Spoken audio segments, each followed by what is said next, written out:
में मस्तिष्क की असामान्य विद्युत गतिविधि के कारण होने वाले झटके या अनियंत्रित हरकतें हैं। इसके कई कारण हो सकते हैं, जैसे कि संक्रमण, चोट या बीमारी। अब मैं आपको इसके कारणों के बारे में बताऊंगी। तो आप सभी इन पत्रिकाओं के माध्यम से देख सकते हैं।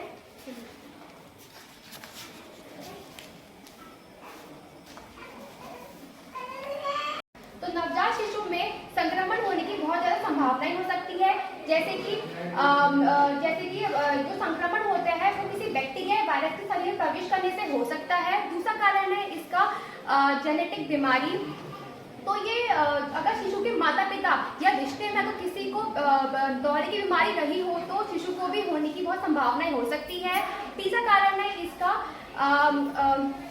अगर माँ द्वारा नशीले पदार्थ का सेवन। अगर गर्भावस्था के दौरान यदि कोई माँ नशीले पदार्थ जैसे कि धूम्रपान, शराब या ड्रग्स का इस्तेमाल करती है तो ऐसे में उसके शिशु को भी दौरे की बीमारी हो सकती है। चौथा कारण है इसका जन्म के समय सर में चोट लगना। अगर नवजात शिशु के सर की हड्डी पूरी तरह से बनी नहीं होती है, जिसकी वजह से उसके सर में चोट लगने की बहुत संभावनाएं हो सकती है, जिस वजह से उसे दौरे आ सकते हैं। पांचवा कारण है इसका नवजात शिशु में बुखार। नवजात शिशु का तापमान अगर 28 डिग्री सेल्सियस से अधिक या उससे तेज बुखार आए तो उसे दौरे की बीमारी हो सकती है या दौरा आ सकता है। छठा कारण है इसका खून में शुगर और कैल्शियम की कमी। अगर गर्भावस्था के दौरान अगर माँ ने अच्छे आहार नहीं लिए हो या उसे कुछ बीमारी हो तो उसके शिशु में भी खून और कैल्शियम की कमी हो सकती है, जिस वजह से उसे नवजात दौरे आ सकते हैं। अब मैं आपको इसके लक्षणों के बारे में बताऊंगी। माध्यम से इसके लक्षणों के बारे में बताऊंगी। तो पहला लक्षण है इसका शरीर में अकड़न या झटके आना। अगर शिशु के शरीर में अकड़न या झटके दिखे तो ये नवजात दौरे के लक्षण हो सकते हैं। दूसरा है अधिक बुखार आना। अगर शिशु को तेज बुखार यानी कि 38 डिग्री सेल्सियस या उससे अधिक आए तो ऐसे में तो ये नवजात दौरे का लक्षण हो सकता है। तीसरा कारण है आंखों का पीछे को घूम जाना। अगर शिशु की आंखें पीछे की तरफ को घूम जाए या उसकी आंखें फड़फड़ाए तो ये दौरे का संकेत है। तीसरा है सांस लेने में दिक्कत।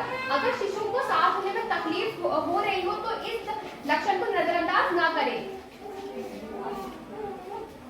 पांचवा लक्षण है इसका बेहोश हो जाना। अगर शिशु अचानक से बेहोश हो जाए तो ये दौरे का लक्षण हो सकता है। यदि इनमें से कोई भी लक्षण अगर आपके शिशु को दिखाई दे या आपको पता चले तो तुरंत डॉक्टर की सलाह लें। अब मैं आपको नवजात दौरे के प्रबंधन के बारे में बताऊंगी।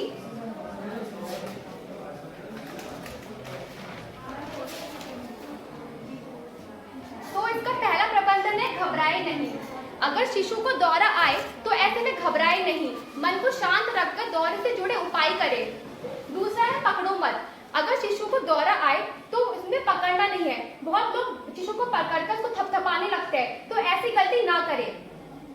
तीसरा है मुंह में कुछ ना डालें। तो दौरे के समय बच्चों के मुंह में कुछ नहीं डालना है। बहुत लोग बच्चे को दूध या पानी पिला देते हैं, तो ये बच्चे को नुकसान कर सकता है, तो ऐसी गलती ना करें। चौथा है बच्चे के कपड़े उतारें।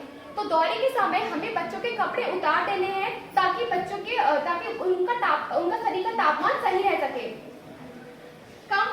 एक तरफ को लेटाए। तो दौरे के समय हमें बच्चे को एक तरफ को लेटा देना है ताकि उससे कोई सांस लेने में तकलीफ ना हो।